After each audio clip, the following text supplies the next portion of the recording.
Welcome এমদাস tutorial.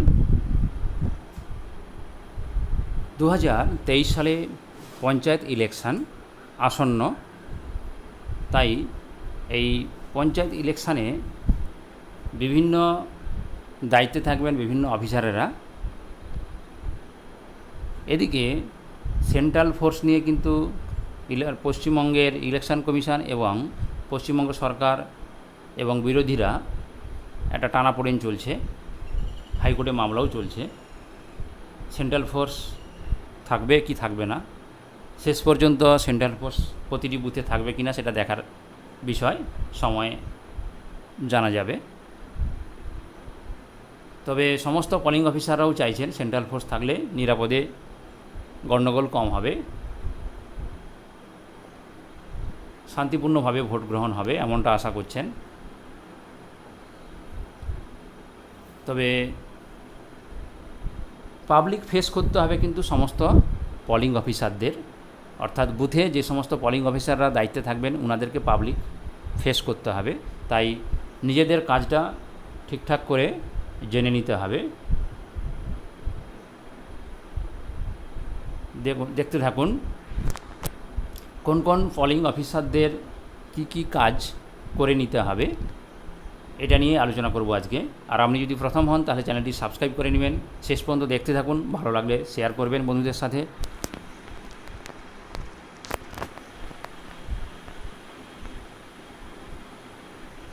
দেখুন, ভোটদান কক্ষের মধ্যে পোলিং অফিসার, প্রিজাইডিং অফিসার এবং পোলিং এজেন্ট কে কোথায় বসবেন তার একটা সজ্জা দেখুন। একবারে বাম দিকে দেখুন লেখা আছে পোলিং এজেন্ট, এখানে পোলিং এজেন্ট যতজন থাকবে পরপর করে বসবেন। একবারে ডান দিকে দেখুন প্রিজাইডিং অফিসার থাকবেন। আর একবারে নিচ থেকে দেখুন, নিচ থেকে বাম দিকে রেড কালার দেওয়া আছে P1, P4, P2, P3, অর্থাৎ P1 মানে প্রথম পোলিং অফিসার বসবেন এবং ওনার সামনে একটি ব্যালট বক্স থাকবে এবং তার সামনে দেখুন সোজা ভোটদান কক্ষ আছে, অর্থাৎ ভোটাররা প্রথমেই কিন্তু দরজা থেকে এসেই প্রথম পোলিং অফিসারের কাছে আসবেন, এসে বিভিন্ন কাজকর্মগুলো হবে, ভোট দেবেন ওই বাক্সে, ভোট ব্যালট পেপার সেটি উনি ব্যালট বক্সের মধ্যে প্রবেশ করাবেন। এরপরে দেখুন প্রথম পোলিং অফিসারের ডান দিকে ফোর্থ পোলিং অফিসার, তার ডান দিকে সেকেন্ড পোলিং অফিসার, তার ডান দিকে থার্ড পোলিং অফিসার এবং প্রথম, দ্বিতীয় এবং তৃতীয় পোলিং অফিসারের সামনে কিন্তু ব্যালট বক্স থাকবে, ওখানেই ব্যালটগুলো ভরতে হবে বিভিন্ন ভোটারদেরকে।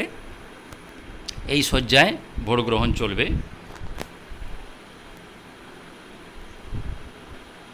পোলিং অফিসারের দায়িত্ব ও কর্তব্য দেখুন। পঞ্চায়েত নির্বাচন 2023-এ একজন প্রিজাইডিং অফিসার ও 4 জন পোলিং অফিসার নিয়ে পোলিং পার্টি গঠন করা হবে। জেলায় 254টি পোলিং স্টেশনে অতিরিক্ত দ্বিতীয় পোলিং অফিসার থাকবেন। পোলিং অফিসারদের চিহ্নিত করার জন্য আইডেন্টিটি কার্ড দেওয়া হবে। প্রিজাইডিং অফিসার কী কাজ করবেন? সামগ্রিকভাবে ভোটের দায়িত্ব সামলাবেন। প্রথম পোলিং অফিসার কী কাজ করবেন দেখুন, ভোটার তালিকা থাকবে ওনার কাছে, ভোটারের পরিচিতি সম্পর্কে নিশ্চিত হলে তালিকায় ভোটারের নামের তলায় দাগ দেবেন। অর্থাৎ ভোটার কিন্তু প্রথম পোলিং অফিসারের কাছে আসবে, এসে ভোটাররা একটি ভোটার স্লিপ নিয়ে আসবে এবং আইডেন্টিটি কার্ড নিয়ে আসবেন, অর্থাৎ আই কার্ড একটি নিয়ে আসবেন। এবারে সেই আই কার্ড দেখে পরিচয় সম্পর্কে প্রথম পোলিং অফিসার সন্তুষ্ট হবেন। কোনো সমস্যা থাকলে সেটা নিয়ে প্রিজাইডিং অফিসারের সঙ্গে কথা বলে নেবেন। সন্তুষ্ট হলে তারপরে কিন্তু ওনার ভোটার স্লিপে সিরিয়াল নাম্বার জোরে পড়বেন এবং মার্ক কপিতে দেখবেন কোথায় ওনার নাম আছে এবং তার নামের তলায় দাগ দেবেন। মহিলা ভোটার হলে ভোটারের নামের তলায় দাগ দেবেন ও নামের পাশে টিক চিহ্ন দেবেন। অর্থাৎ মহিলা ভোটারদের আলাদা করে একটা হিসাব রাখতে হয়, তাই টিক চিহ্ন দিবেন। ভোটারের ক্রমিক সংখ্যা জুড়ে পড়বেন যাতে পাশে পোলিং এজেন্ট যারা থাকবে ওনারাও তাদের কপিতে ভোটার তালিকায় দাগ দিতে পারেন। ভোটারকে তার নাম জোরে বলতে বলবেন।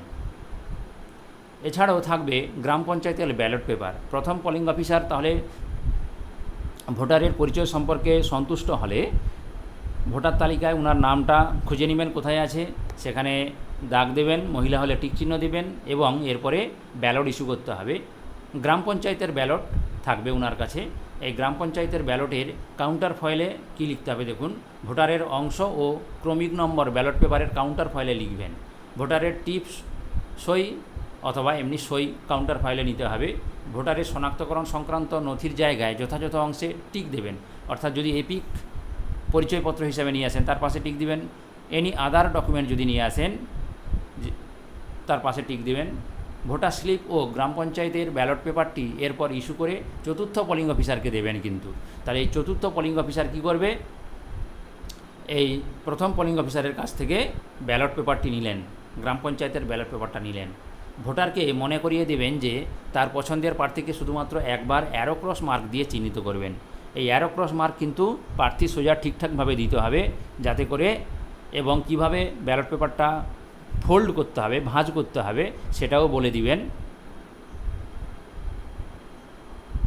ভোটারের শনাক্তকরণের জন্য যে কী আইডেন্টি কার্ড লাগবে দেখে নিন। Passport, driving licence, pan card, রাজ্য কেন্দ্রীয় সরকার অধিকৃত সংস্থা, লোকাল বডি বা পাবলিক লিমিটেড কোম্পানি ইত্যাদিতে কর্মরত ব্যক্তির সচিত্র পরিচয়পত্র, রাষ্ট্রায়ত্ত ব্যাংক, পোস্ট অফিস, কিষাণ বিকাশপত্র সচিত্র থাকতে হবে। কোনো স্বীকৃত শিক্ষা প্রতিষ্ঠান কর্তৃক প্রদত্ত শিক্ষার্থীদের সচিত্র পরিচয়পত্র, যথাযথ কর্তৃপক্ষ কর্তৃক প্রদত্ত তপশিলি জাতি, উপজাতি, অন্যান্য অনগ্রসর শ্রেণীর সচিত্র পরিচয়পত্র, পেনশন সংক্রান্ত নথি, এই সমস্তগুলো। ভোটারদের শনাক্তকরণ, ভারতীয় রেল কর্তৃক প্রদত্ত পরিচয়পত্র, অস্ত্র লাইসেন্স, যথাযথ কর্তৃপক্ষ কর্তৃক প্রদত্ত শারীরিক প্রতিবন্ধীর শংসাপত্র, ভারত সরকারের শ্রম মন্ত্রক কর্তৃক প্রদত্ত বিড়ি শ্রমিকের পরিচয়পত্র, পশ্চিমবঙ্গ সরকারের শ্রম দপ্তর কর্তৃক প্রদত্ত অসংগঠিত শ্রমিকদের প্রভিডেন্ট ফান্ড সংক্রান্ত সচিত্র পাসবই, আধার, জব কার্ড, এই সমস্তগুলো 15 দফায় এই সমস্ত কার্ডগুলো দেখিয়ে কিন্তু পরিচয় দেখানো যাবে। ভোটার স্লিপটা দেখে নিন কেমন হবে। এখানে পার্ট নাম্বার, সিরিয়াল নাম্বার এর জন্য ফাঁকা জায়গা আছে। এরপরে তাহলে প্রথম পোলিং অফিসারের কাজ শেষ হলো। প্রথম পোলিং অফিসার কিন্তু তার গ্রাম পঞ্চায়েতের ব্যালটটি চতুর্থ পোলিং অফিসারকে দিয়ে রেখেছেন। এইবারে চতুর্থ পোলিং অফিসারের কাজটা দেখুন। বাম হাতের তর্জনী পরীক্ষা করে কালি লাগাবেন। আগে বাম হাতের তর্জনীটা কিন্তু দেখে নেবেন ওখানে আগে থেকে কালি লাগানো আছে কি না, না থাকলে কালি লাগাবেন। কালি লাগানোর পর ভোটারকে গ্রাম পঞ্চায়েতের ব্যালট পেপার ও কালি লাগানো অ্যারো ক্রস মার্ক দেবেন। ভোটার ভোট কক্ষে গিয়ে ভোট দেবেন, তারপর বেরিয়ে এসে ব্যালট পেপার নির্দিষ্ট ভোট বক্সে ফেলবেন এবং অ্যারো ক্রস মার্কটি চতুর্থ পোলিং অফিসারকে ফেরত দেবেন। ফার্স্ট পোলিং অফিসারের কাছ থেকে নেওয়া ভোটার স্লিপ সেকেন্ড পোলিং অফিসারকে দেবেন। অর্থাৎ প্রথম পোলিং অফিসার হচ্ছে যে ব্যালট পেপার, গ্রাম পঞ্চায়েতের ব্যালট পেপার এবং ভোটার স্লিপটি চতুর্থ পোলিং অফিসারকে দিয়েছিলেন, সেই ভোটার স্লিপটি এখন সেকেন্ড পোলিং অফিসারকে কে দিবেন না, চতুর্থ পোলিং অফিসার দিয়ে দিবেন। যদি ভোটারের হাতে আগে থেকে কালি লাগানো থাকে তবে কিন্তু ইস্যু করা ব্যালটটি বাতিল হবে। অমোচনীয় কালির প্রয়োগ, কিভাবে চতুর্থ পোলিং অফিসার যে বাম হাতে তর্জনীতে কালি লাগাবেন, অমোচনীয় কালি কীভাবে লাগাবেন একটু দেখে নিন। দ্বিতীয় পোলিং অফিসার, সেকেন্ড পোলিং অফিসারের কাজ দেখুন। দ্বিতীয় পোলিং অফিসারের কাছে থাকবে ভোটার তালিকা ও পঞ্চায়েত সমিতির ব্যালট পেপার।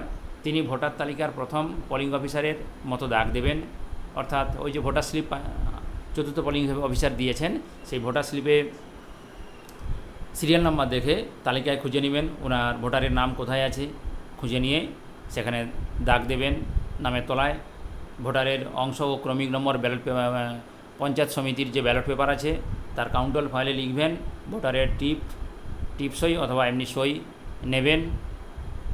এরপরে কালি লাগানো অ্যারো ক্রস মার্ক দেবেন ভোটারকে, আর ব্যালটটিও দেবেন। ভোটারকে মনে করিয়ে দেবেন যে তার পছন্দের প্রার্থীকে শুধুমাত্র একবার অ্যারো ক্রস মার্ক দিয়েই চিহ্নিত করতে হবে। ভোটার ভোট কক্ষে গিয়ে ভোট দেবেন, তারপর বেরিয়ে এসে ব্যালট পেপার নির্দিষ্ট ব্যালট বক্সে ফেলবেন এবং অ্যারো ক্রস মার্ক দ্বিতীয় পোলিং অফিসারকে ফেরত দেবেন। চতুর্থ পোলিং অফিসারের কাছ থেকে পাওয়া ভোটার স্লিপটি তৃতীয় পোলিং অফিসারকে দিয়ে দেবেন। অতিরিক্ত যদি দ্বিতীয় পোলিং অফিসার থাকে, সব জায়গায় থাকবে না, উনি বাইরে লাইন ঠিক করবেন এবং শেষে ভোটার স্লিপ দান করবেন। তৃতীয় পোলিং অফিসারের কাজ দেখে নিন। তৃতীয় পোলিং অফিসারের কাছে থাকবে ভোটার তালিকা ও জেলা পরিষদের ব্যালট পেপার। তাহলে তিনি ভোটার তালিকায় দ্বিতীয় পোলিং অফিসারের মতো দাগ দেবেন, অর্থাৎ সেকেন্ড পোলিং অফিসার যে ভোটার স্লিপটি তৃতীয় পোলিং অফিসারকে দিলেন, সেই ভোটার স্লিপটি দেখে সিরিয়াল নাম্বার দেখে ভোটার তালিকায় নামটা দেখে নেবেন কোথায় আছে, তার তলায় দাগ দিবেন। ভোটারের অংশ ও ক্রমিক নম্বর ব্যালট পেপারের কাউন্টার ফাইলে লিখবেন। ভোটারকে মনে করিয়ে দেবেন যে তার পছন্দের প্রার্থীকে শুধুমাত্র একবারই অ্যারো ক্রস মার্ক দিয়ে চিহ্নিত করবেন। কাউন্টার ফাইলে স্বাক্ষর বা টিপসই করবেন ও জেলা পরিষদের ব্যালট পেপারটি ইস্যু করবেন এবং কালি লাগানো অ্যারো ক্রস মার্কটি ভোটারকে দিয়ে দিবেন। ভোটার ভোট কক্ষে গিয়ে ভোট দেবেন, তারপর বেরিয়ে এসে ব্যালট পেপার নির্দিষ্ট বাক্সে ফেলবেন আর অ্যারো ক্রস মার্ক তৃতীয় পোলিং অফিসারকে ফেরত দিবেন। চতুর্থ পোলিং অফিসারের কাছ থেকে পাওয়া ভোটার স্লিপটি তৃতীয় পোলিং অফিসারকে সযত্নে রাখতে হবে, তার জন্য নির্দিষ্ট খামে সেগুলি রাখতে হবে ও সেটি সিল করতে হবে শেষে। এভাবেই প্রিজাইডিং অফিসার প্রথম, দ্বিতীয়, তৃতীয় এবং চতুর্থ পোলিং অফিসারেরা বিভিন্ন রকম দায়িত্ব সামলাবেন। এছাড়াও এর বাইরেও বিভিন্ন বুথে বিভিন্ন রকম সমস্যা তৈরি হতে পারে, সেটা নিজেদেরকে পাবলিক ফেস করে নিতে হবে শান্তিপূর্ণভাবে এবং মাথা ঠান্ডা রেখে কাজটা করলে আশা করি টিমওয়ার্কে কোনো সমস্যা হবে না। নমস্কার জানিয়ে শেষ করলাম, আজকে এখানেই শেষ করলাম। ধন্যবাদ।